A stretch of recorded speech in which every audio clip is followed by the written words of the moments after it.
Well, yes, good morning, everyone. My name is Michaela Palma, and I am one of the therapists at the Center for Trauma and Resilience. A little brief history of my time with CTR.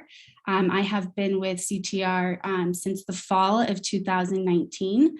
I started as a case manager and in time worked my way into doing my internship this past year for my master's in social work program, and just continued on full time after graduating in May. And I'm just so excited and honored to be here today and with everyone.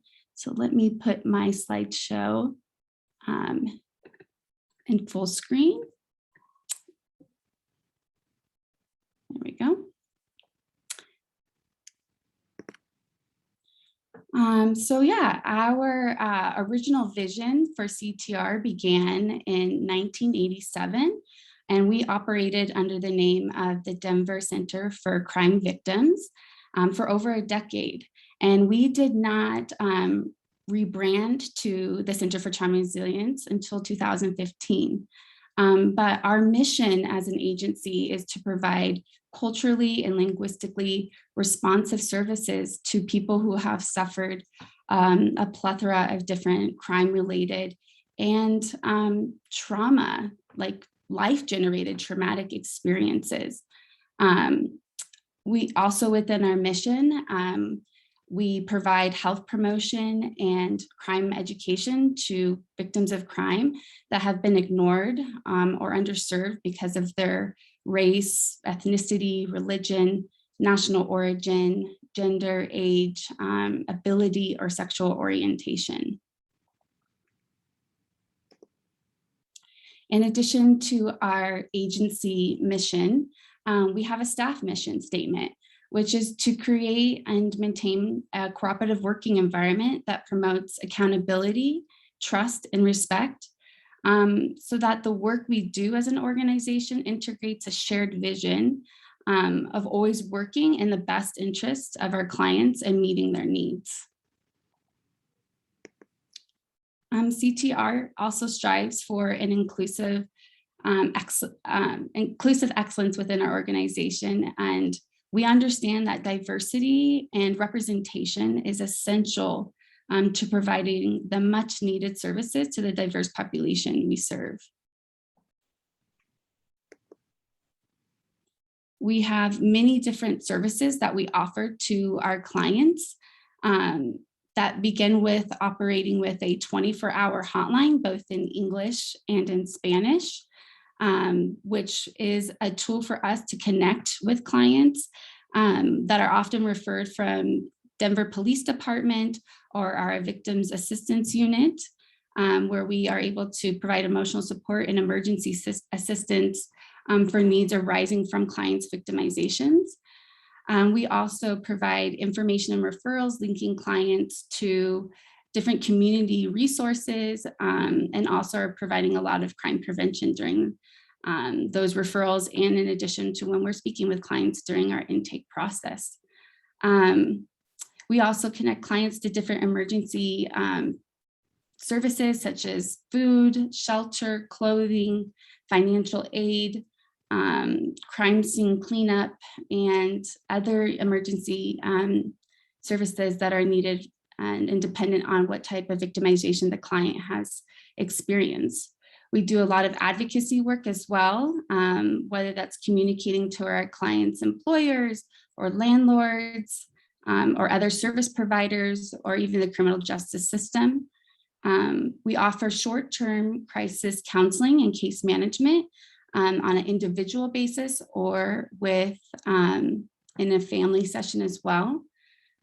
We have support groups that provide emotional support and education on the trauma recovery process. There are many opportunities for volunteers and interns. As I had mentioned, this past year I did my internship after starting as a case manager. And so all of our volunteers and interns get to receive a 40 hours of training in the process to assist the population we serve, which is victims of crime. We also do a lot of community outreach and education where we talk about crime prevention, victimology, vicarious trauma, and victim empathy in crime victims' rights. I would also like to note that the clients that we do serve are not required to make a police report to receive services from our agency. All of our services are confidential. Information that clients share with us or services that clients receive at our agency are never shared with other agencies or individuals unless danger to a child, self, or others is disclosed. All of our services are available regardless to citizenship status and are at no cost for our clients. And what I'm going to be moving into next throughout my presentation is some of the programs we offer, which is what you'll see is a much more holistic approach and really incorporating not only the mental health of our clients, but also mind, body, soul as well.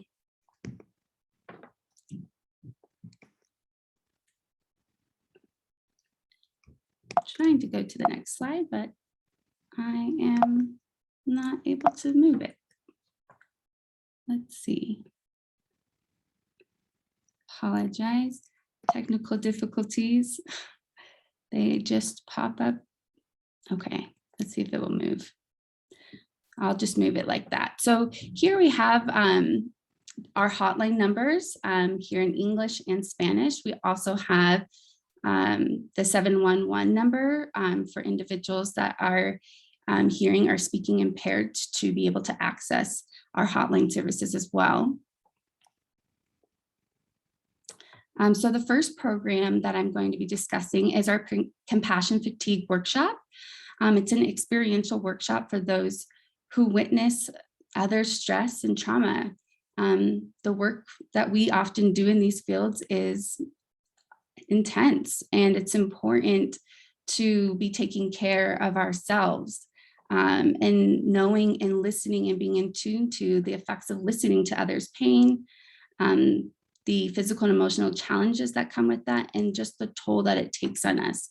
So our Compassion Fatigue Workshop incorporates giving different agencies the tools to learn how to identify when they're starting to feel burnout or vicarious trauma, and be able to name what that looks like, what that feels like, how that impacts them on a working level and in your personal life.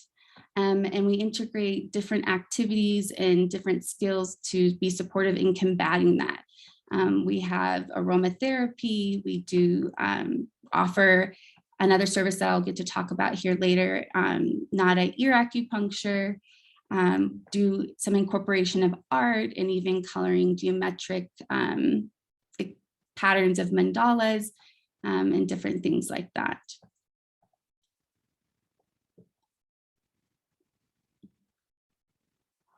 Another program we have is our Elders program for victims who are 65 years or older.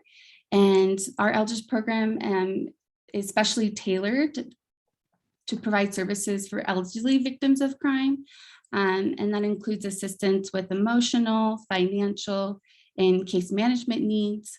They also have a 8-week Words of Wisdom support group that really focuses on emotional and social support, encouragement in dealing with specific life situations, stress management, self-care activities, support through loss and grief, because that is a developmental stage in life where there's a lot of loss and grief taking place, not only in people maybe passing, but changes in moving from your home to maybe some type of assisted living, and just connecting to other community resources. We also have our Mi Gente VAWA Legal Solutions program, and our staff that are a part of the Mi Gente program provide legal assistance to immigrants, spouses, children, and in some cases parents that have suffered abuse or extreme mental cruelty from an individual that has citizenship here in the United States. So the Mi Gente staff work really hard to prepare, draft, and file VAWA or U-Visa cases for undocumented immigrants, survivors of violence that may be related to intimate partner violence or domestic violence, stalking, or sexual assault. And this is where you'll kind of begin to see some of our holistic approaches being integrated into our programs. We have our Befriending the Body program that incorporates using yoga through a trauma-sensitive lens. As we continue to learn more about how trauma impacts us, we know that it not only impacts our mind, but our body. And a lot of times when we go through trauma, there's that disconnection between the mind and body, which we know is one operating system. And so this is an opportunity for clients to reconnect to their body and gain these subtle awarenesses that got so disrupted through their victimizations, through doing gentle, soft movement. This is not rigorous movement or needing to be in extreme poses. This is just really about connecting to your body through your breath and through movement. And it incorporates language. What makes it trauma sensitive is we invite clients to choose to do a position. It's always an option and a choice. And we avoid certain positions as well, as that can be triggering for certain clients depending on their victimization. We also always have a counselor present in the room with the yoga instructor, just in case a client needs to step out of the room and be able to process and debrief outside of the yoga class. Next is our Translation and Interpretation Center, which offers translation and interpretation in more than 35 different languages, including American Sign Language. This is a for-profit program within our agency and is incredibly important to be able to meet the needs of clients that are coming from different language backgrounds and be able to really support them without having those barriers of language disrupt the services that they need, or being able to provide this out in the community for other agencies or businesses that are needing translation or interpretation support. And then the last program that I will be going over is our NADA ear acupuncture program. NADA stands for the National Acupuncture Detoxification Association. I myself am a certified AcuDetox specialist, and it's something that I have become very passionate about and very excited to be able to offer to community members in addition to our clients at our agency. It is a 5-point protocol that in the picture, as you can see, addresses different organs in the body. It's an ancient Chinese practice, and it originated to support with substance use disorder, but over time, especially after there's just been a lot of large-scale natural disasters and other large-scale traumatic events, became something to help regulate and foster relaxation. So there is the sympathetic point that helps regulate the sympathetic nervous system that often gets disrupted when experiencing trauma. And then there's your Shen Men point, which is the second point that connects to your spiritual gate and your heart. And the next 3 points are 3 major organs that you will see are often impacted by substance use, but are also connected to different emotions. So we have our kidney that's associated to fear, and our liver that's associated with anger. And the last point, the upper lung, which is connected to emotions of sadness and grief or loss. And so it's an approach that doesn't require talk or having to talk, as that may not be something that everyone is ready for or wants to do. And it's a 30-minute treatment, and we offer, you can do it once a week. And it really there have been a lot of feedback from our clients of saying it helps promote better sleep. It helps curb cravings and being able just to have that introspective time to be with yourself. So I know I want to give time for questions, but the last slide I have is just giving, again, some more of our contact information. If you have further questions, you have our administration email address and phone number and our PO box address, as we are a confidential address. So we just have our PO box to share. And Great. Thank you so much, Michaela. I have loved hearing the different modalities that you all have that are outside of traditional talk therapy. It's really awesome to see the different types of things that people can engage with your community. So I'd love to open it up for any questions that anyone may have for Michaela. You can feel free to drop them in the chat. It looks like Kat Lovejoy asked, can we get the phone numbers again? So Michaela, yes. Would you mind dropping that in the chat whenever you're ready? Absolutely. Else have any questions for Michaela? I know this was so interesting for me. Michaela, what do you see as the greatest need in the community right now in regards to mental health? Yeah, I would say that's such a great question, Katie. And I would say just knowing that we're not alone, right? I think Dawn had brought up such an important point of that we all have mental health, and having a community, a space where you can come and be supported, and whether that's through doing, right, we have the different programs of yoga with other women or men. I forgot to mention we had been doing a Tai Chi class as well for men for several months, but getting to be with others in that healing and that energy that happens without necessarily having to talk, being such an important component to that. We can't do it alone. We're not supposed to do it alone, that there are people here, and there's everyone that's a part of this agency works so hard to create excuse me, these opportunities to connect and to be with one another. And yeah, that would be definitely an important part that's been so integral in reaching out about the importance of taking care of our mental health. Thanks so much, Michaela. I see one question from Matt about acupuncture, actually a couple. So if you don't mind answering those in the chat once we head over to our next speaker, but also just one question, are Mi Gente services free for families? Yes. Awesome. All of our services, including through those programs, are free, yes. So I see from Matt, is that the first question? Yes. Oh, that's a great question. So I could, I know if we go to the National Acupuncture Detoxification Association website, you can find locally different classes that are being offered. It's a 2-day, 8-hour a day, so 16 hours total training service. And I know that they've been holding them in Boulder. I've done one, and I did my training in Denver at 16th and York, but I'd be happy to add in the chat box after I'm done presenting a link to be able to find out that information.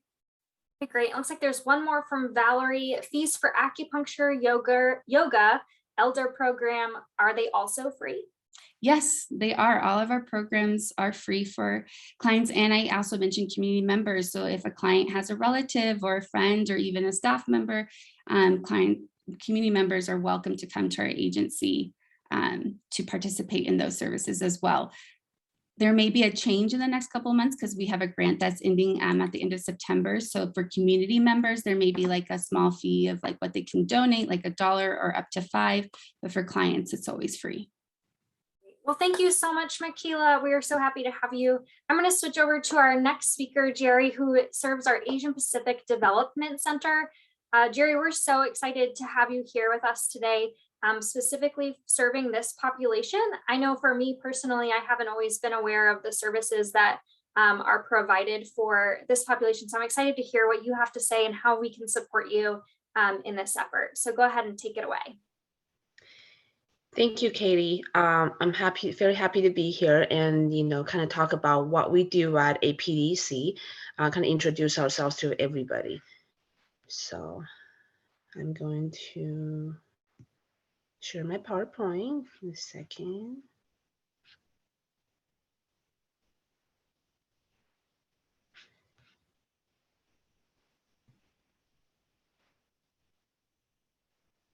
There we go. Are we able to see my Yep, PowerPoint? it looks great. Excellent. All right. So, so my name is Jerry Tian. I'm a psychologist that has been working at Asian Pacific Development Center for the last 10 years or so. And I'm the senior clinical supervisor there in the behavioral clinic. This is our building. Our building is right locating on the intersections of Colfax and Alton. We chose that location as where we like to be is because that's really kind of the heart and the center of our refugee communities. I don't know how many of you guys have worked with the refugee populations here in the metro area, but you know that where kind of near Colfax and Yosemite, that's kind of the area that all the newly arrival refugees are resettled in by the resettlement agency because that's a more affordable neighborhood. So, and then by locating in the heart of the neighborhood, most of our clients are actually able to just walk to our office building, you know, for all kinds of different services. So, our vision of APDC is really to provide culturally relevant services to empower and enrich immigrant refugee lives. Particularly, we focus on immigrant refugees. Even though we're called Asian Pacific Development Center, our focus is a little bit more focusing on the Asian refugees and immigrants. But honestly, we don't turn anybody away, and anybody is still welcome through our main door. And our mission is to advance the well-being of Asian Pacific Islander communities by providing culturally appropriate and integrated medical, behavioral health, and related services. So APDC actually has been around in the Denver metro area since the 80s. During the second influx of Southeast Asian refugees after the fall of Saigon, tons of refugees actually came into Colorado and being resettled here. And when there were absolutely no resources, particularly for our Asian populations at the time. So a group of mental health services providers who have Asian backgrounds, they got together and started an organization to provide culturally and linguistically appropriate and proficient mental health services to the traumatized refugee populations who are suffering from severe PTSD, depression, and some other mental health struggles while they're trying to figure out their new lives here in the new country. So we have a few different main programs at APDC. Our behavioral clinic, where I work at, is the biggest program in our agency. We provide individual therapy counseling, psychiatric services, medication management. We do family therapy, couples therapy. We have a lot of different groups, you know, for our clients. There are wellness groups, skills training groups, education groups. We even have a horticultural gardening therapy group for our community members and clients, because for most of our clients where they came from, agriculture is a huge part of their lives, and be able to kind of grow their own crops and do that, and as a part of their healing process is actually very, very important and meaningful for them. We do a lot of case management for our clients. You can imagine people are newly arrival in this country that they are just trying to figure out the system, how to really live their day-to-day life in this country, and we provide a lot of support and education for them, so they have better skills and more skills, how to thrive with the life here in the United States. Community outreach, we go into the community, talk to different people and community leaders, sometimes just community members, to let them know that APDC is here to support them, that we do all kinds of different services, and we even provide cultural training and consultations for other agencies or other entities that when they would like to do a better job or get some more training and ideas and knowledge about how to treat our particularly Asian and Pacific Islander population. And something really special at APDC, especially our behavioral clinic, is that so all of our clients are from around the world. So for example, like I am from Taiwan originally. So about 40% of my clients are actually Mandarin speaking. And then 60% of my clients are from all the different countries around the world. Few biggest communities that we serve right now, the refugee communities, are the Burmese community and also the Bhutanese community. And the Burmese community also kind of have a few different ethnicity groups in there. There are the Koreans, Burmese Muslims, the Rohingya population. And as much as we try at APDC, we actually have full-time in-house, we call them navigator or cultural broker. They are certified interpreters are working with our clients in a long-term time frame. So our clients come in for individual therapy. They don't just get a phone interpreter every time, every session that's different than the last one. They actually build that relationship with our navigator right there in-house with us. So they build that relationship with our navigators in APDC and also build that relationship with the clinician and the therapist at APDC. So when clients come in, they feel like they can freely speak in their own language and really talk about what they need to talk about, no matter it's just day-to-day life problem or some deep trauma that needs to be processed and needs to be given space. We have some other programs at APDC as well. Jerry, Our one adult- second. Jerry, 1 second. Sure. Would you mind slowing down just a hair for our interpretation team? Absolutely. Thank you for Thank the you. reminder, Katie. So at APDC, we also have other different programs. Our adult education is funded by the state education department, which has really grown in the last couple of years at APDC. So they have English as second language class. They provide citizenship classes for people to learn, know about the citizenship application process and actually learn and prepare for those civic questions so they can, prepare for the interview. We also have adult basic education class, for preparing for people to kind of want to advance their education if they're coming from a foreign country.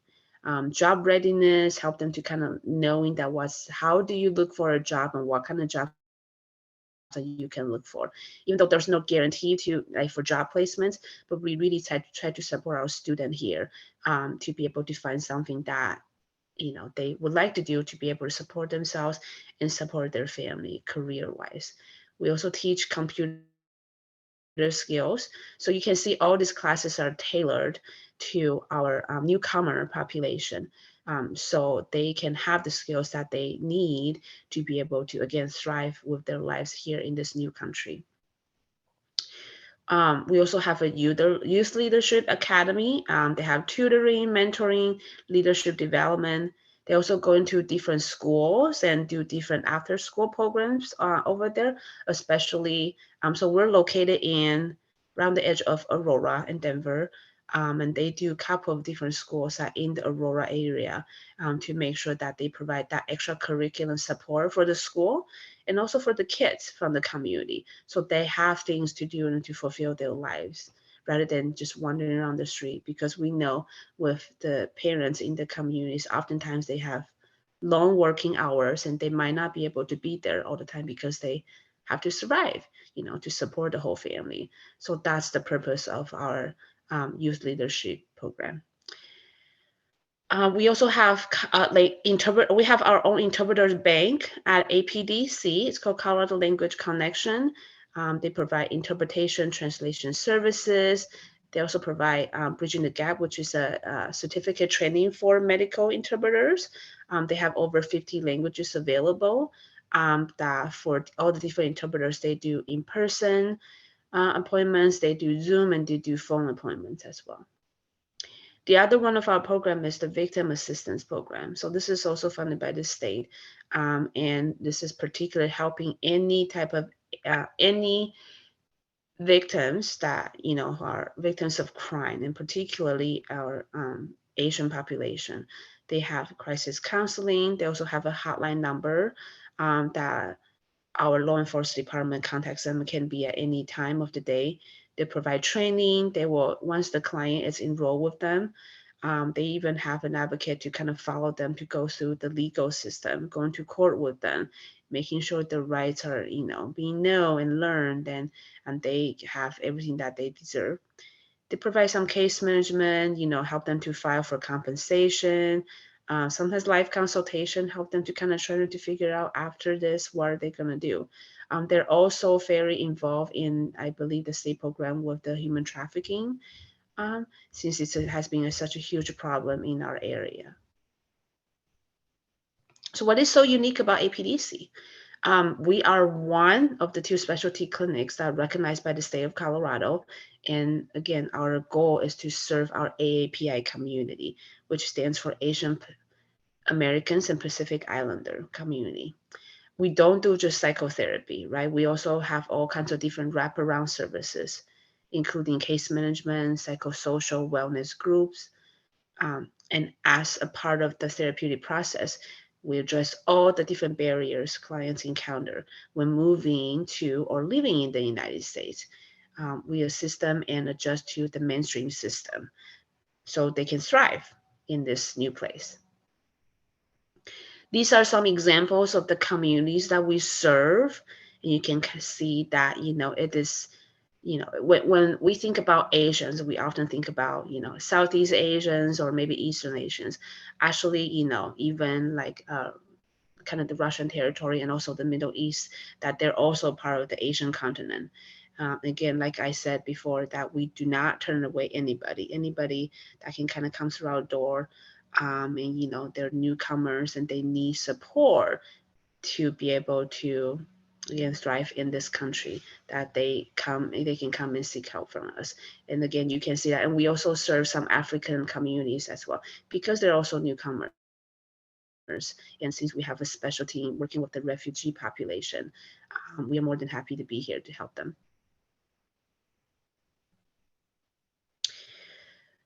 I did mention a little bit before that we have many different groups that we do for our clients and community members at APDC. And each ethnicity group with AAPI is actually very different from each other. The need is very different, the concern is very different, and the culture is very, very different.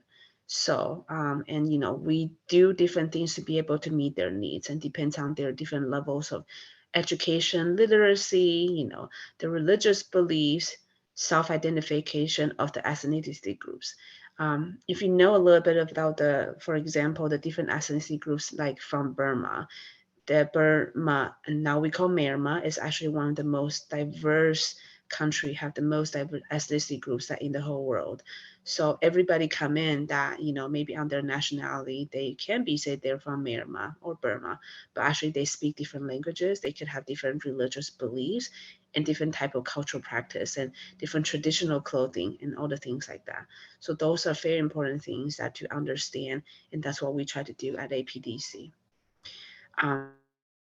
There are different beliefs and different ways of respect of hierarchy, also kind of to learn helplessness that they've had, from living in the refugee camps, sometimes for 10 years, over 20 years before they're resettled into this new country. Because when they're in refugee camps, they're really helpless and hopeless because there's not that much they can do. They're kind of restrained in the space and area most of the time. So help them to be able to find hope and really kind of stand on their feet again. Immigrants and refugees have very different stories when they come to this new country. That is something that we also very aware, and that brings in all kinds of different factors on how we meet them at where they are and provide the appropriate services that they need. Length in the refugee camp, like I mentioned, some communities, they were in the refugee camp for over 20 years. Some of them are 10 years, and some of the second generation kids that they were born in the refugee camp. So, and all of that kind of brings in different factors and different backgrounds that we need to also be aware of, because that puts them at different places with different needs of, mental health kind of healing process that could be helpful for them. Here are just some pictures and examples of different groups that we serve. You can see we have different groups from Burma, and then we have different groups that there's Mon, there's Laos, and there's also the Nepali and Bhutanese refugees group. That you can see there's actually on the top middle one, that's actually at a wedding that was happening. So again, just want to emphasize that even though we said Asians, that there are so many different groups and so many different cultures within this big umbrella. These are some pictures of our gardening group, actually. So our courtyard, I was turned into a garden that we do, horticultural therapy with our clients. And like I mentioned, because agriculture is such a big part of where they came from, most of the community, so be able to kind of grow their own crops. And kind of really get them connected back to the land, which is a huge piece of most of their cultures. And that really helps to provide like a healing process. So, and we actually, I don't know if anybody's familiar with APDC, but we, in the last few years, we actually were able to convince the city of Aurora, and they gave us another piece of land that right in the back of our agency buildings. So our community garden has been bigger than ever now.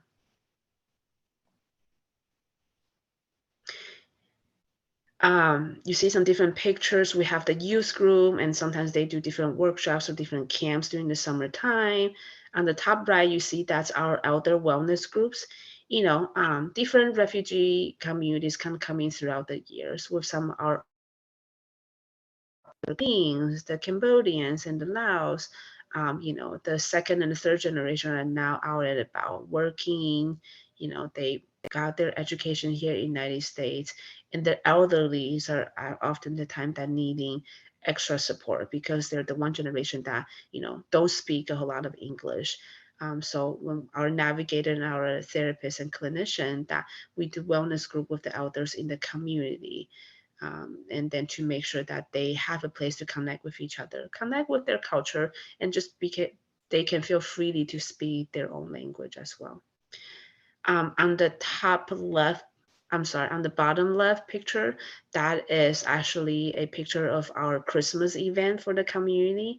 And that was open for any of the community members and also for our particular adult education students that we had gifts giveaway. We have a little kind of event getting together. They're getting together. There was a talent show and everything. And sometimes we rent out or, you know, our building space for community events like festival celebration, cultural celebration, and different things like that. Again, so we're just being here trying to do all kinds of different things for the communities. So that's a little picture that we had together was with a lot of the community members and also our staff with the I believe it's Aurora Police Department. They came in and did a workshop for us and really help us to kind of connect our community members with the law enforcement, because there are so much, you know, for people to learn about how the law enforcement can be there to support us and ensure our safety, which is very important, you know, for the newcomers to know and have a positive attitude about that. So. Thank you so much, Jerry. I learned so much. I had no idea that Myanmar was the most diverse country in the world. So I learned something new today. Thank you for sharing. Does anyone have any questions for Jerry and the AAPI population that she serves? As those questions are coming in, I have one for you, Jerry. How can we, as Denver Human Services, as other community partners, help support this population and help support the needs that they have? I think understanding their needs sometimes can be greater than others. When I say others, it's just because doesn't necessarily compare to a particular group. It's just saying that as refugees or immigrants, when they come into this country, there are very special and unique challenges that they run into. I think language is a big thing, culture is a big thing, and their background is so different. So, for example, some people never really even ride in a car or know how to drive and things like that because of the country background. And a lot of our clients are actually illiterate because where they grew up, there was no formal education opportunities provided for them.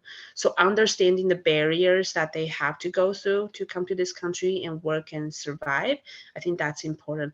And refer them to the right place. Maybe talk to us. You know, we really see ourselves as a non-traditional integrated community center.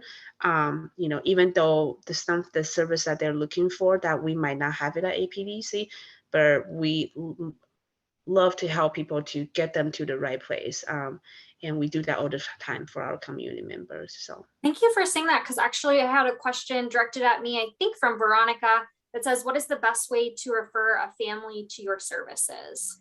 So the best way to refer any family to our services will be calling our main number, which I can put in the chat. And then while you do that, Jerry, we have put in as well, what are the costs related to your therapy and services? So most of our clients, due to their, immigration status, that they came in as refugees or sometimes immigrants, that most of our clients are Medicaid.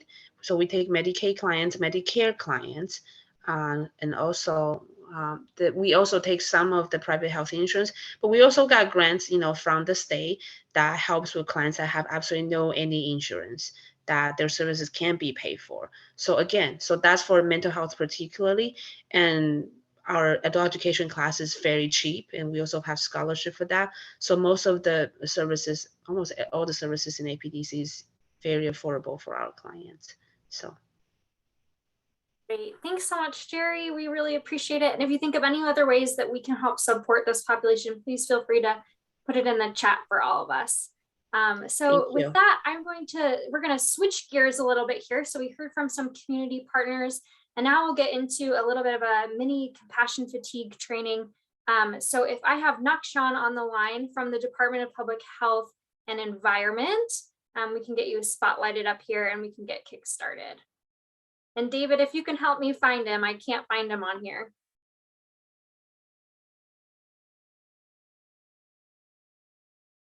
Nakshan, are you on the line?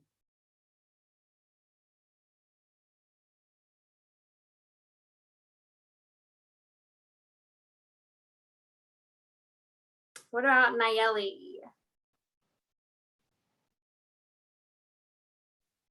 I'm looking for them both, Katie. Okay, thank you.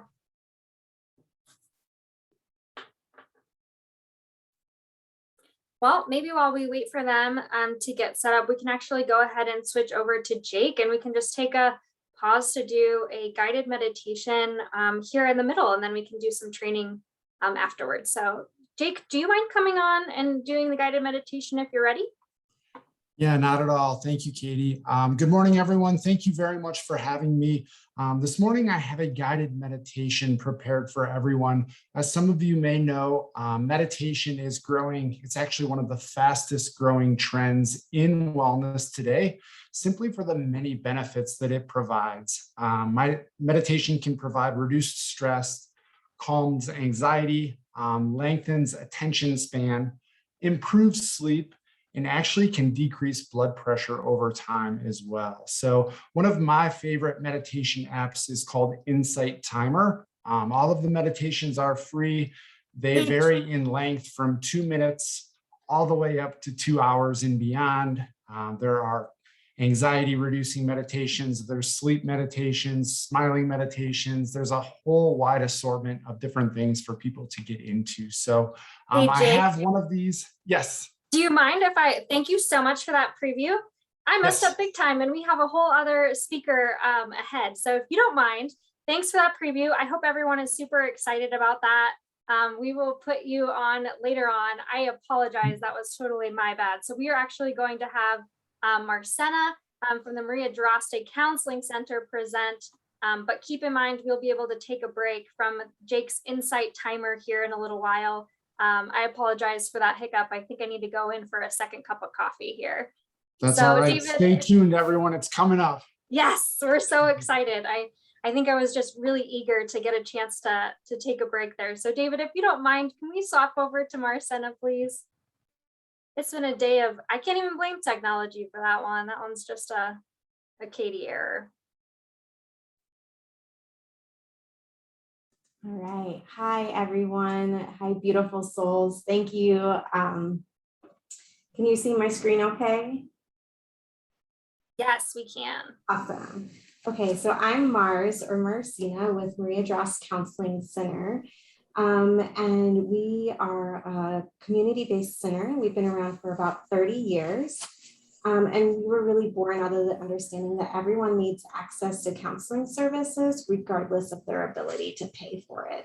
We know that there are multiple barriers for counseling services, but that was how we were born. So we were named, we were born from 3 clinicians and named after— Hey, Mars, we actually can't see your screen anymore. Oh, let me put you back over here. Okay, can you see it now?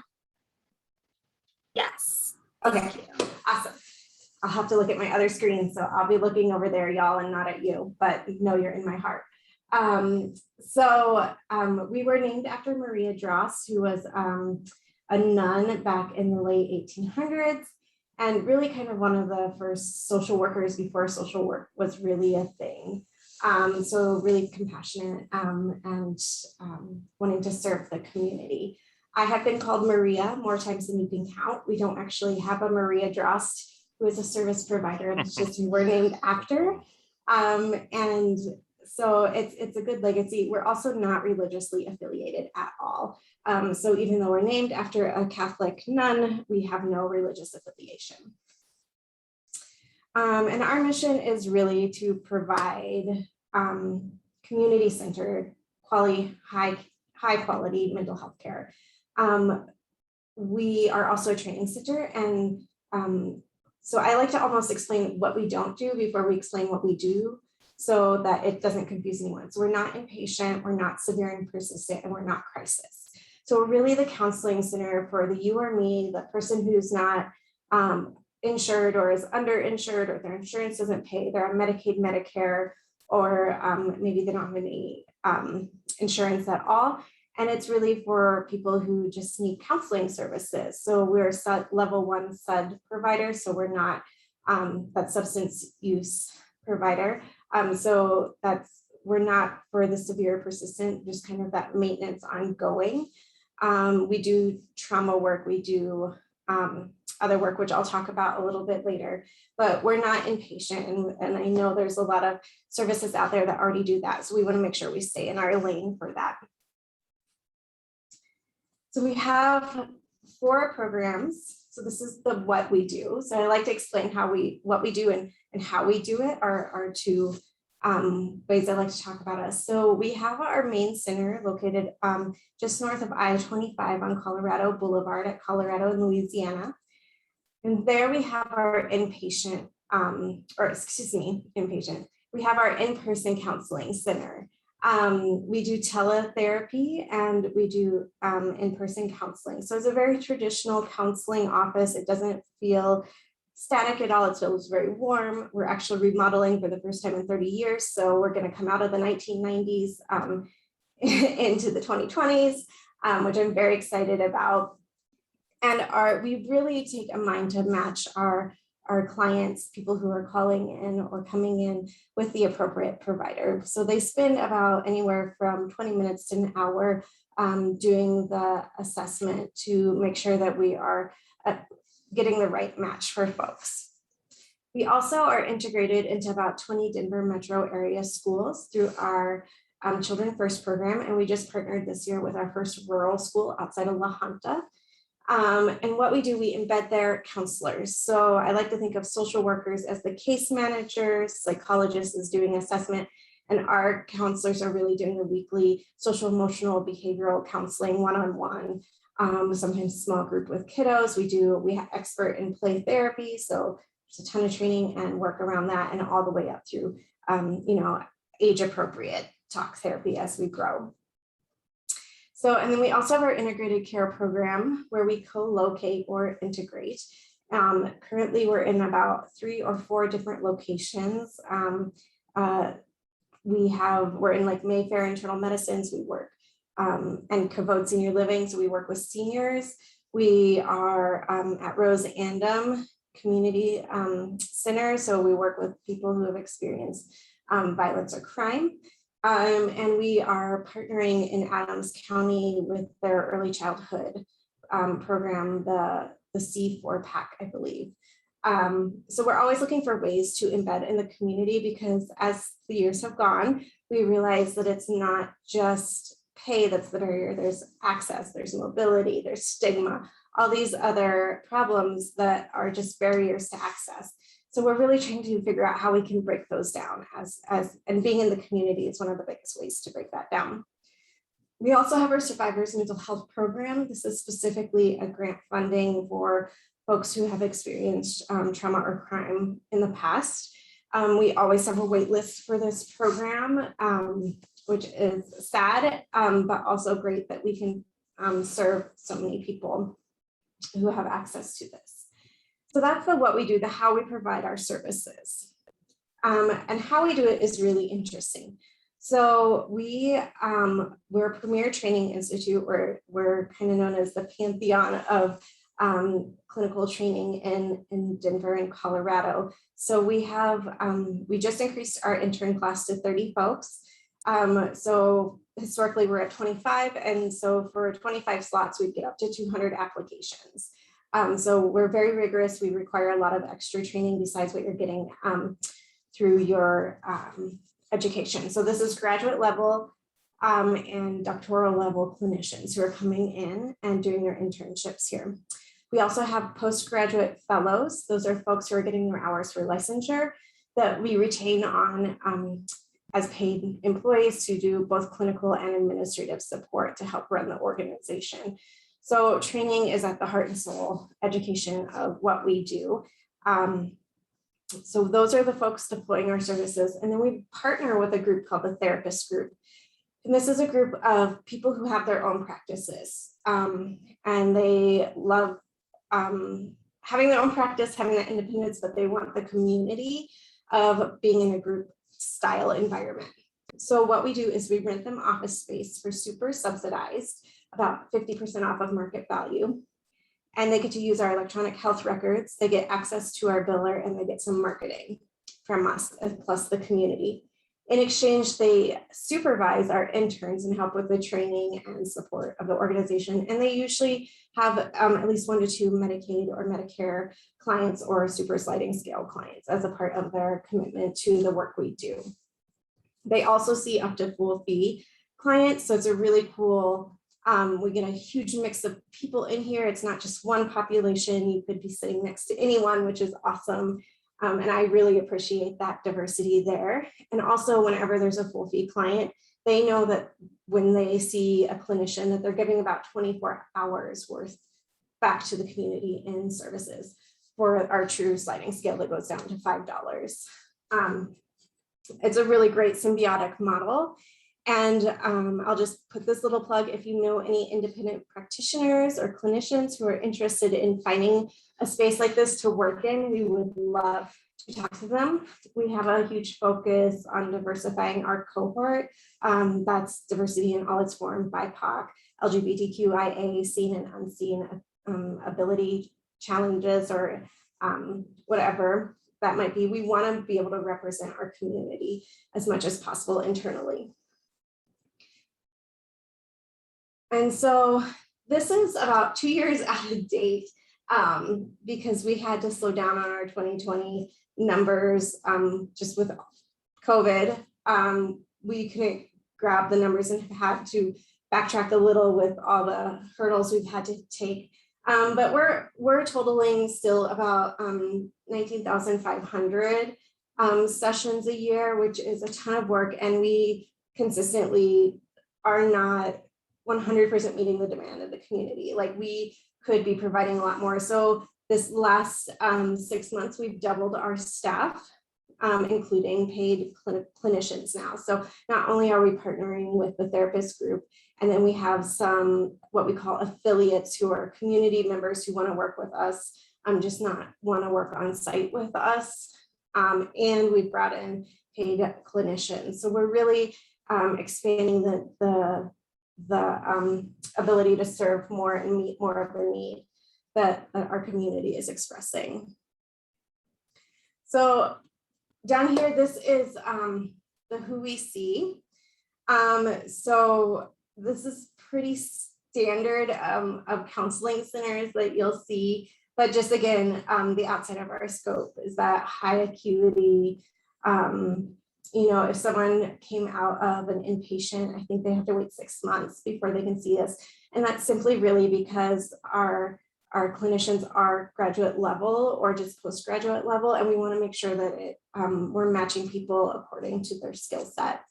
We don't want to put anybody in harm's way that way. But we do also refer out to our Therapist Group members. So if there's someone who does reach out to us and we can't see, we don't just refer them out by giving them a list. We hold their hands. We really talk through what they need and we help them find the right provider for them. So it's a really curated way to work with clients reaching out. So I like to include this because it's a little confusing with how much we do, and I know all the other organizations do so much. And at the end of the day, we have all these ways to describe us, but we're really just mental health regardless of wealth. That is the baseline of what we do. We want to make sure that people have access no matter who they are, and that we can provide a good chunk of that. And we also know that we are just a medium-sized organization, and there's a lot more out there to be done. So I'm so grateful that I get to be in a panel with such amazing organizations who are also doing the good work out there. And finally, how to refer. So in the middle here, we have our access center. So this is for clients. And then we have our our Children First program. We're always looking for partnerships with principals, especially in Denver Public Schools. They run their own budgets. And so every year we have to recontract, and that's a huge tax on the organization, especially if a principal leaves. So if you know a school that would benefit from our services, we do have scholarships. There is a small administrative fee, but it's usually not too taxing on our partners. Please let us know, and we'd love to make that introduction. We also, for our integrated counseling, our co-locations, we always are looking like, where can we embed counselors? Where are people going for services already that would benefit from our already being there and being like, oh, I can just also get my therapy in this week. So if you know any places like that, those kind of recommendations are wonderful for us.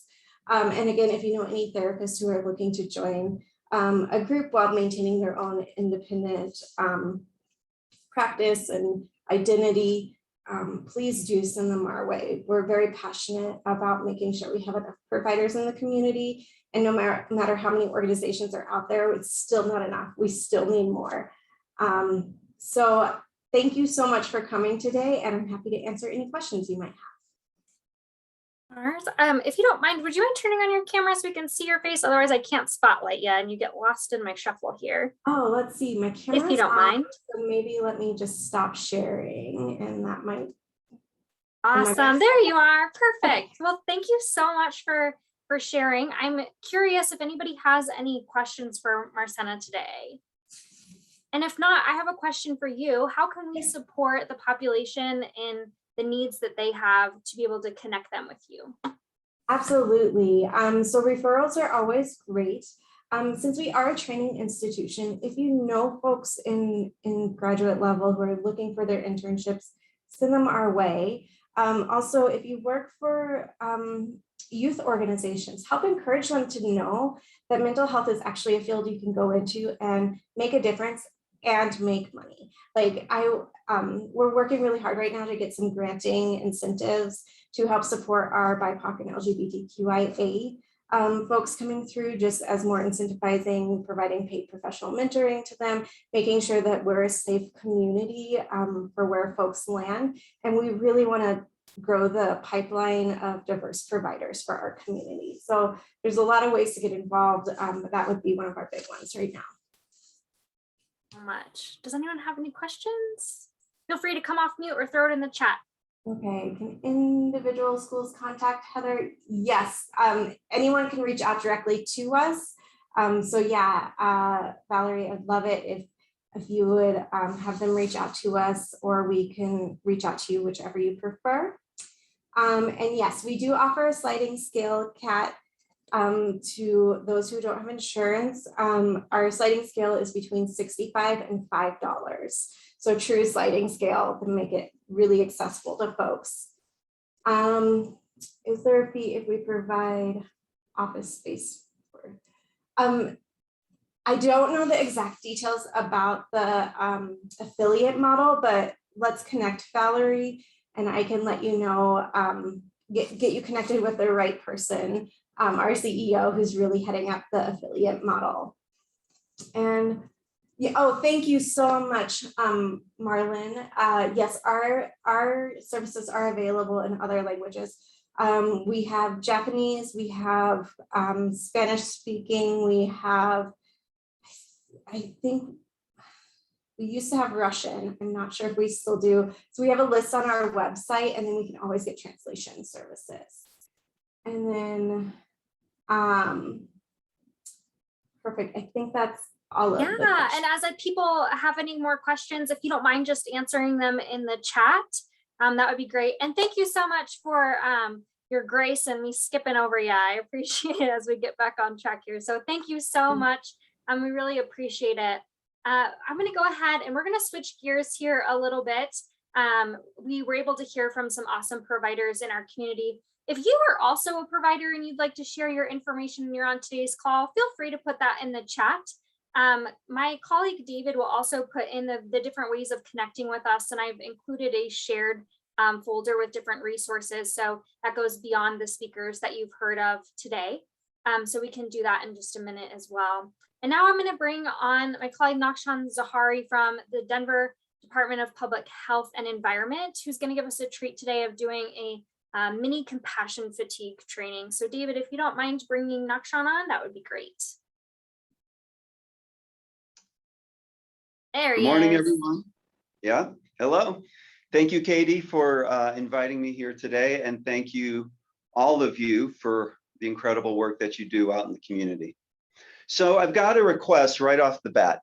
If you are in a place that you could turn your camera on so that I could see your beautiful smiling faces, that would be wonderful. Because especially for a training like this, that's really about the human side of the work and our presence and availability. It just helps me a lot to see you all, and there you all are. Fantastic, thank you. If you can't turn on your camera, don't worry about it. It's not a big deal.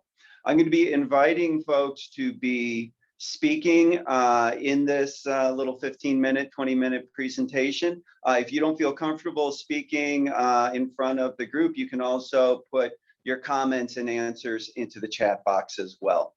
So amazing. Compassion fatigue. I love talking about this because I think it's such a powerful label, I guess you might say. Compassion is something that many people will spend their entire life trying to achieve, right? To become compassionate. And so I think I'm going to start off the conversation today with just talking about the term and making sure we're on the same page, okay? Because we use terms like compassion fatigue and things like that pretty loosely. And we kind of think we're on the same page, but sometimes we're not. So think about it. Let's start off with the word compassion. When I say compassion, what does it bring to mind for you? And by the way, I am in a room, excuse me, that has a timer for the lights. So if I do some sort of spastic movement, it's just to get the lights turned back on. So no, there's no medical emergency going on here or anything like that. What's compassion? Feel free to unmute your mic. Feel free to type it into the chat. Let's start off by defining our term. Caring for others. Caring for others. Okay, so that is a component of compassion, right? You have care, concern. You take into account what another person is going through. Great. What else? Vicky says empathy. And Vicky, I'm going to ask you to stretch that out just a little bit. What do you mean by empathy?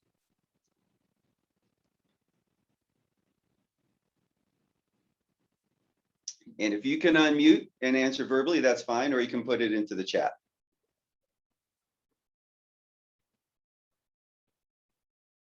Okay, we're going to get feeling those feels of others.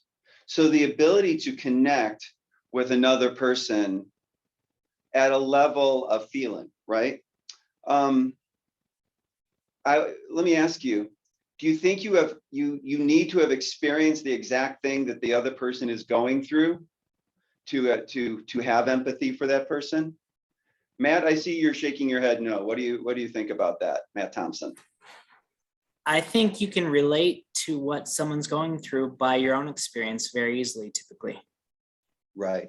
So the point is, I may not have gone through specifically what you're going through, but I've gone through things. I've gone through things that have taken me to deep places that have, affected me in a multiple of ways. And so I may not be able to relate to you on these specific things that you're going through, but I can connect with you at this deeper place. And in a sense, that really does start to get us into a very good understanding of compassion. Because one of the best ways of understanding compassion is to distinguish it from pity, okay? Pity is, I'm up here, you're down there, sucks to be you, let me help. That's pity. Compassion is, you're a human being, I'm a human being, let's connect together and let's get through this thing together. So getting back to what Jake was saying earlier, this idea of concern and of care, and then acting on that concern and care. That gets us, I think, to a pretty good base of what we mean by compassion. Now let's talk about fatigue. What's fatigue?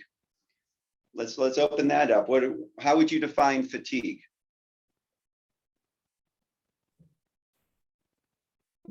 Worn out. Worn out. So like a tool that's been used too often and it doesn't have the right fit anymore, or it doesn't grasp and hold and turn like it used to.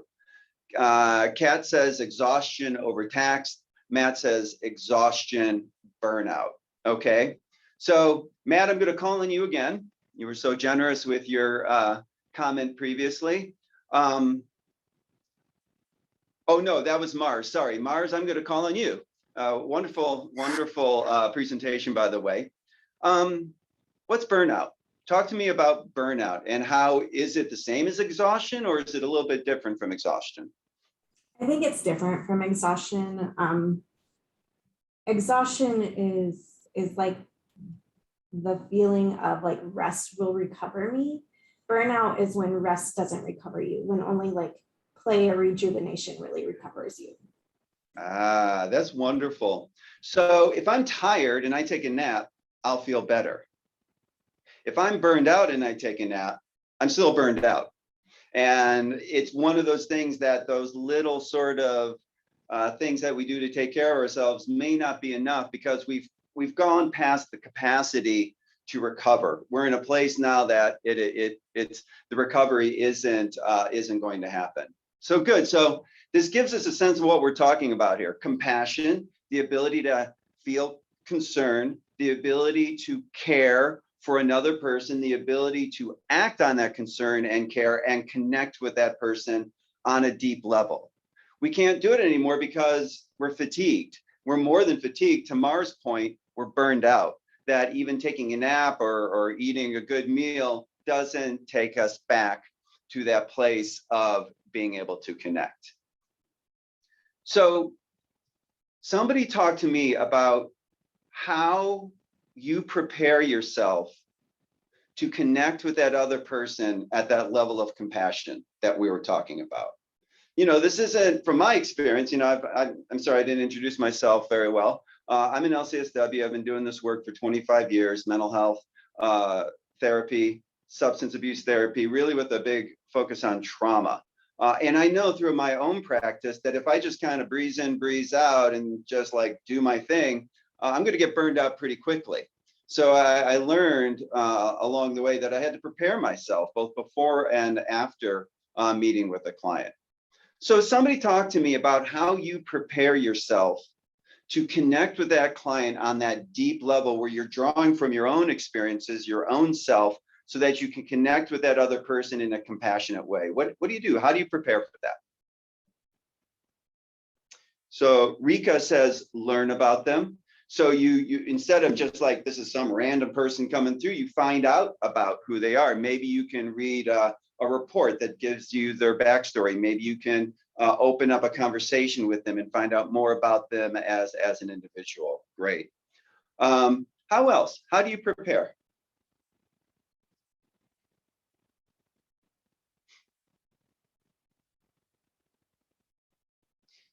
They taught me how to deal with awkward silences at therapist school. So I'll just wait you guys out on this. What do? Do you just like breeze in, breeze out and not think about it? How do you prepare to do your work?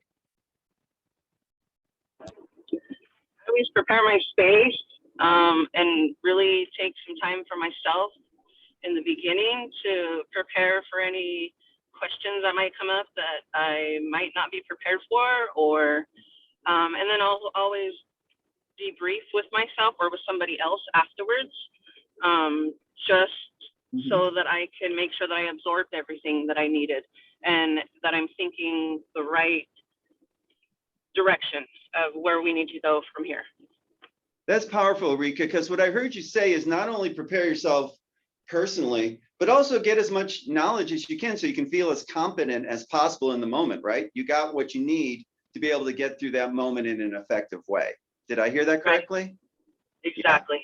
Yeah. Wonderful, exactly, good. How else do you guys do this? I was going to share that, you know, in the context of preparing doesn't necessarily always take place before and after, but the work that I do outside of my home with my own self-care, not only just meeting my basic needs of sleep, eating well, doing some type of movement, but really getting into my self-care on a intellectual, emotional, including physical, even financial level, and really nurturing myself, because like the saying is, like, you can't pour from an empty cup. So if I'm giving to myself in that way, it lends me to be in a space where I can fulfill that capacity to be with clients before and after sessions.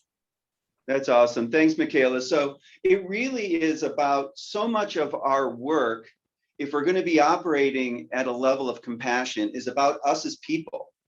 Yes, we have to have training. Yes, we have to have certification. Yes, we have to have all these things that go along with it that prepare us for that work. But really, the question is, am I present authentically for this person in the moment?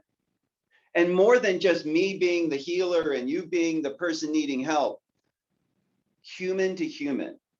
Yes, I have resources. Yes, I have expertise, but truly in this moment, are we coming together person to person at that deeper level and then develop this idea of moving forward as a team? So let me ask this last question to you. What gets in the way of that for you?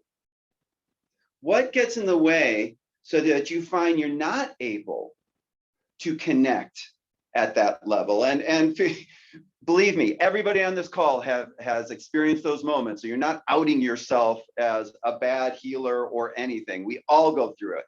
What are those barriers that can pop up that stop me from connecting with that person in that manner? Maybe lack of understanding or lack of confirming with them what they really need or what they're really requesting. That's great, Matt. So it truly is just maybe a gap of information for me, right? I don't have enough information about what they need in the moment. I may not have enough experience with them as a person or a cultural group perhaps that they're coming from. So maybe there's like me preparing myself and getting more information to be ready. Good, that definitely is a barrier. What are other sort of barriers that can get in the way of us connecting to folks at that deeper level?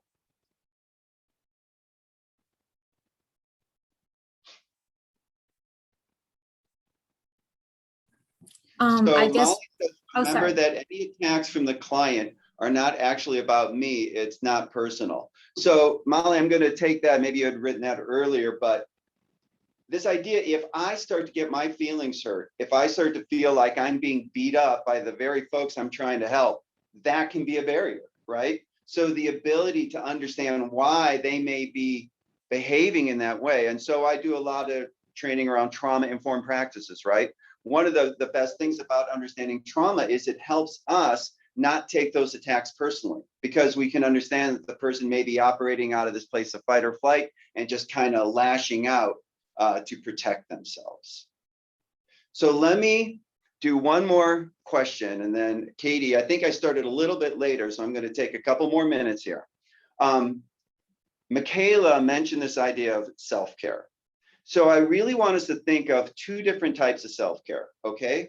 You've got the self-care that is proactive. This is kind of what you were talking about, Michaela. If I eat right, if I get enough sleep, if I spend quality time with my family, if I go up into the mountains hiking, if these things, if I do them, I know I'm going to feel as good as possible. And it isn't a spare tire, it's my steering wheel, right? It's what I do all the time. Because if I do it all the time, then I'm going to be in that place where I'm going to be available, authentic for that person who I'm trying to connect with. But there's a second kind of self-care that I would call reactive self-care. We just had a really bad experience, right? Maybe somebody was threatened, maybe somebody got hurt, maybe something really unpleasant just occurred.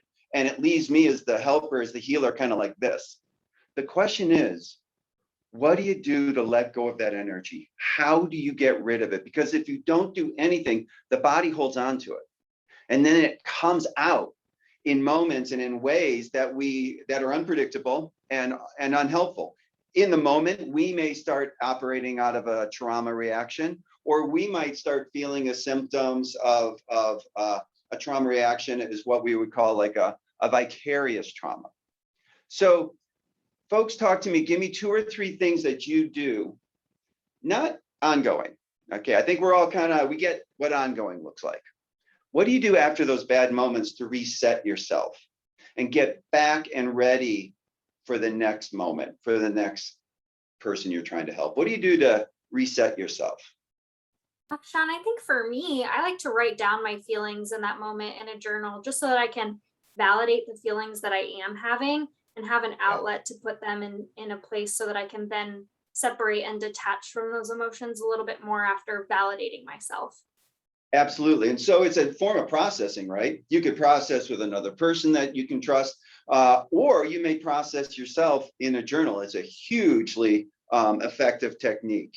Zahida says, go for a walk, get some fresh air, deep breathing. Those are great. Deep breathing is a wonderful, it's so easy. You just take a breath and let it out. I feel better. I just instantly feel better doing something like that. How about one more? So Kat says breath, prayer, connecting yourself to something greater than yourself, guided meditation. So these are great. So 15 minutes obviously is not a long time to talk about compassion fatigue, but I think it's very important that we understand what we're talking about, have a good understanding that compassion isn't just something we have, it's something you do, you pursue it. It's something that you try to hold for yourself so that you can connect to those other folks at a deeper level. Understanding, here's my light again. Okay, understanding that there are things that get in the way of that connection, and recognizing them for what they are, and understanding that we can actually do certain activities to realign and reset ourselves. And getting back to Mara's point, what I found after doing this work for 25 years, if I don't stay connected to the meaningfulness of what I'm doing, if I don't stay connected and feel that drive to connect and to care and to help, and I just I start finding myself I need more and more time to rest. I need breaks. Those are important, and we need to take them. At the same time, it's also a purposeful drive towards compassion. And if we stay in that purposeful activity to maintain that state, you can go forever. And in fact, you can be done with the day feeling more energized than what you started by the meaningfulness of the interactions that you have. That's called resiliency. That's what resiliency is, the ability to keep going, and not only just keep going and survive, but truly thrive, even though we may be experiencing stressful encounters. So Katie, I hope I stayed within your time frame there. If there's any time for questions, I'm totally open for them. Thank you so much, Nakshan. I know that 15 minutes was definitely a time crunch there, but even just taking some time for us to reflect about how we can be better taking care of ourselves so that we can serve those that we care about and those in our community is super helpful. And I just thank you so much for your time for sharing that. And I know that we're going to be able to talk a little bit about what that looks like for DDPHE to provide those trainings to the community. And so if anyone has questions for Nakshan, please feel free to put it in the chat. And Nakshan, if you don't mind answering that in the chat as questions pop up, I'll actually be switching over to Nakshan's coworker Nayeli to be able to talk about the trainings that Nakshan and his team provide at DDPHE for the community. So we'll go ahead and get Nayeli on board here. We are so excited to hear about this. We got that little teaser, so we want to hear more about what all you guys provide. So go ahead and take it away. Awesome. Thank you so much, Katie. Hello, everyone. My name is Nayeli Ramirez Salinas. I am the program administrator for the Denver Strong program. And I'd like to thank you for the opportunity to share a little bit more about what our program has to offer you all. Let's see. Can you all see my screen okay? Yes, we can. It's still in the, I don't know if you're going to hit presentation mode, but we can see it. Beautiful. There we go. Okay. All right. So Denver Strong lives in the Office of Behavioral Health Strategies at the Denver Department of Public Health and Environment. So we are a federally funded program. We are funded through SAMHSA, the Substance Abuse Mental Health Services Administration.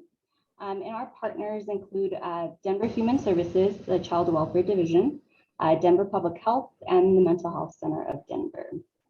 So the goals of our program are twofold. So first, we want to increase mental health awareness in our community. And we also want to empower individuals with the knowledge, the skills, and the resources to help those experiencing mental health challenges. So we serve local community organizations as well as city agencies. And we provide training, consultation, and community collaboration. So our program started back in September 2018. Since then, we have trained over 4,400 individuals in at least one of our 7 behavioral health trainings. And these are individuals that are both in the mental health workforce, clinicians, psychologists, counselors, peer navigators, as well as non-mental health workforce. So when at the end of each training, participants receive a community resource guide with local mental health resources and supports. So we ask them to use it, to share with anyone who may benefit from those resources. We then follow up with training participants on a monthly basis, and we ask about any referrals or any connections that they made to mental health related services and supports since their training. Nayeli, your audio is going a little bit in and out. Would you mind just holding your mic a little bit closer if you have one? Sure, give me 1 second. All right, is that better? Yes, thank you. Okay, perfect. So I do want to note that to make a referral, a participant doesn't necessarily have to be in a clinical role. It could be something as simple as sharing the crisis line number with someone in need. So to date, our program has made over 3,500 referrals to counseling services, the crisis line, peer support services, among others. So just a little bit more about the specific trainings that we offer. As I mentioned earlier, we currently offer 7 different behavioral health trainings, and these are open to community organizations and city agencies. They're grounded in evidence-based practices, and for the time being, they can be facilitated in person, virtually, or a hybrid of the two. So for some of these trainings, so trauma-informed practices, mental health first aid, and QPR, we hold monthly community-wide trainings, and these are open to anyone who is interested. Additionally, we can set up agency-specific trainings for your team as long as we have 15 interested participants.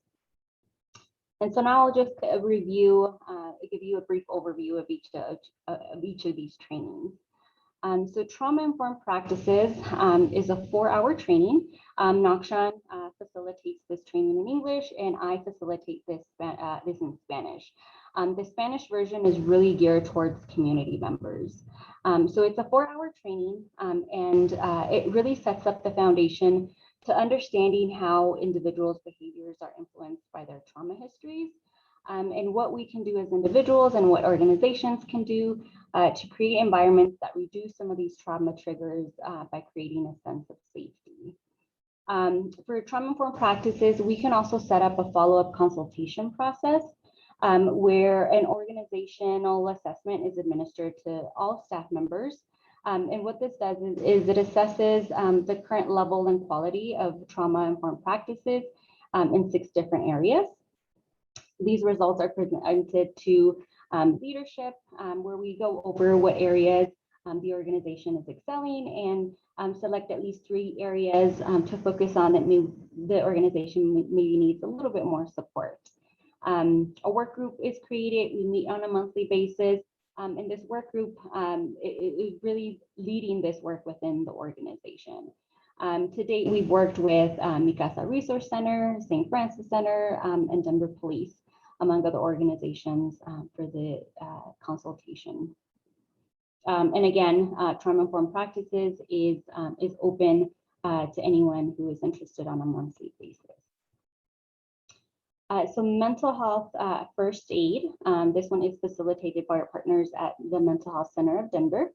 So mental health first aid is also currently presented in person. It's an 8-hour training, or we could do a hybrid version where there's 2 hours of pre-work prior to the training, and then a 6-hour live Zoom session with an instructor. Mental health first aid is a skills-based training course, which teaches participants about mental health and substance use issues. It can be adapted to different audience groups. It can be facilitated in Spanish as well, geared towards youth, higher education, etc. Also available on a monthly basis to the community. QPR is a 1-hour training. So just like CPR, QPR is an emergency response to someone in crisis. It teaches participants how to question, persuade, and refer someone who may be suicidal. This training is also offered on a monthly basis to the community. Understanding de-escalation, it's a 2-hour training, and it really is an introductory course on de-escalation. It teaches participants the importance of developing relationships when de-escalating situations. It presents real-life de-escalation techniques and ways on how to preempt escalated situations. So we will really work with your team and make these techniques really geared to the work that you do. So really neat training. And our our newest training, is organizational wellness. So this is a 2.5-hour training, and it was developed in response to the COVID pandemic. So this training helps organizations effectively respond to our current crisis within their team and prepares them for this transition period to follow. It focuses on the impact of trauma on individuals and how to build resilience within an organization. So all the trainings that we just reviewed are really open to anyone who's interested in participating, any community organization, city agency.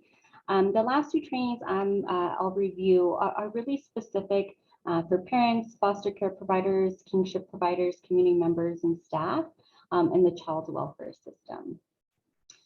So bringing the protective factors framework to life in your work is a training for anyone who wants to learn more about how to help parents build up protective factors in their lives, or for parents who want to learn more about building their own protective factors.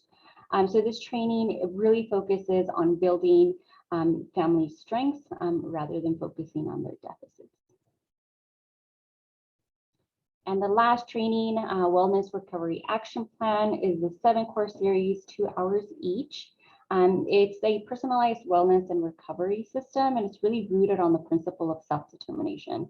So participants will learn key recovery concepts to increase personal empowerment, improve quality of life, and achieve their own goals and dreams. So a lot of information, pretty quick. I will go ahead and stop sharing. And if you are interested in receiving training announcements via email, I'll go ahead and put that in the chat. You can sign up, but I can go ahead and take any questions.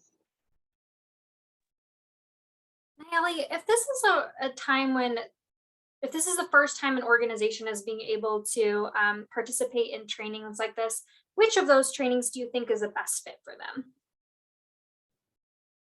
I think that really depends on the goals of the specific agency. I would be happy to connect and see what the goals are, and then review which of these trainings might be the best fit for the agency. Thanks. Does anyone have any questions?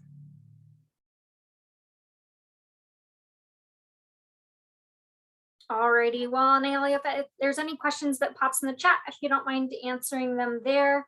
And then we are finally going to bring on Jake with the guided meditation. Jake, thank you so much for always being prepared for any of my audibles that we pull there. You're just such a rock star and so flexible, and I know that I am eager to get into this, so take it away. Well, thank you, Katie, and thanks everyone again. Not to repeat all of the things that I mentioned before, I did want to mention that, you know, in addition to meditation being the fastest or one of the fastest growing segments in wellness today, my own personal experience with it is that our minds are extremely powerful, right? And some days I need to calm down. Some days I need to re-energize. At other times, I need to focus on what it is that I have in front of me or ahead of me later on in that day. And with our minds being so powerful, meditation or a guided meditation does provide me with all of those benefits, which is extremely, extremely powerful. So as I mentioned, I have a really great but short 4-minute meditation for everyone today. This is from my favorite free app or website called Insight Timer.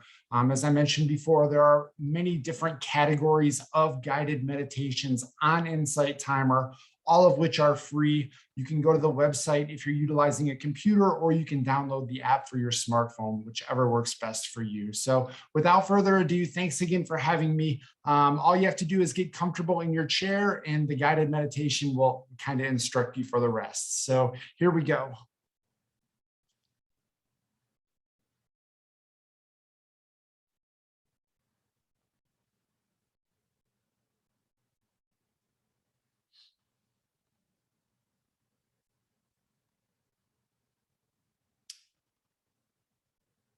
When your mind gets stuck and it's hard to believe that you are not in control, the following meditation can be useful in shifting from holding on to letting go and letting be. Settle in right where you are. Get comfortable and gently close your eyes.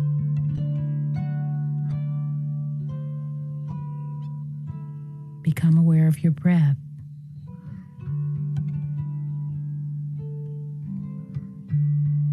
Allow yourself to notice your breath. Place your attention on your upset.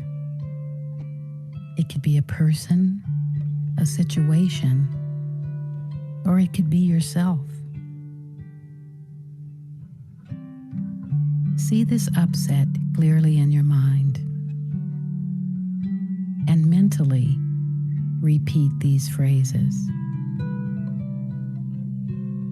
No matter how I might wish things to be otherwise, things are as they are. May I accept what is.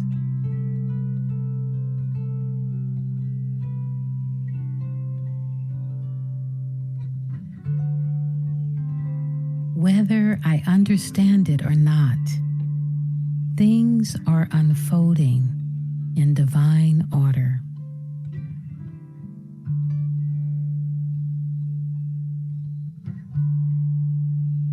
All beings meet their joys and sorrows according to a lawful nature.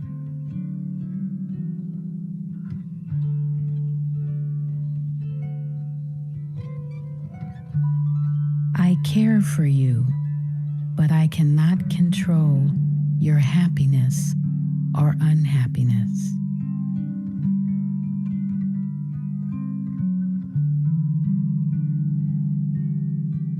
Your happiness and unhappiness depends on your actions, not my wishes for you.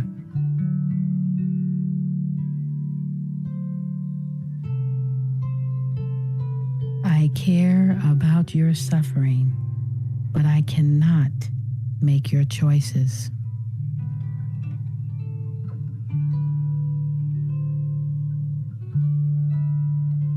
May you be free from harm and danger.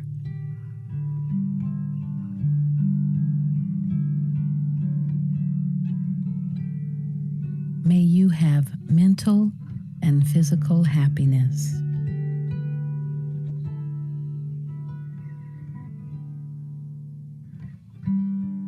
May you accept your limitations with ease.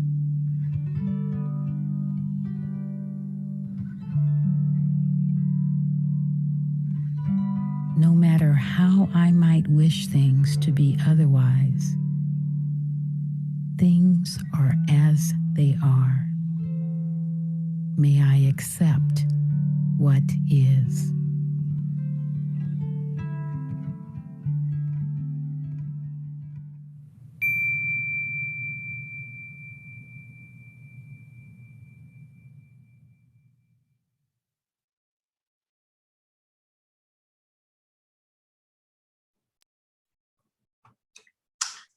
Yeah, so thank you everyone for joining me for that guided meditation. Again, that is a free app or website called Insight Timer. Just to piggyback a minute on what Nakshan said, some focused thoughts and some deep breathing multiple times throughout the day can really do wonders to kind of refocus us, re-energize us, calm anxiety or stresses. Whatever the case may be. So if you have an opportunity, I welcome everyone to please maybe begin a meditation practice or just check out Insight Timer whenever you have a spare minute. So thanks for having me. Any questions? Thank you so much, Jake. I think I needed that because afterwards I just felt such a great relief, and what a perfect meditation too, given the topic that we had for today. So would you mind putting that resource in the chat as well? That would be super helpful. I certainly will. Well, thank you so much, Jake. We are so thankful to have you. With that, we are going to go ahead and close out here.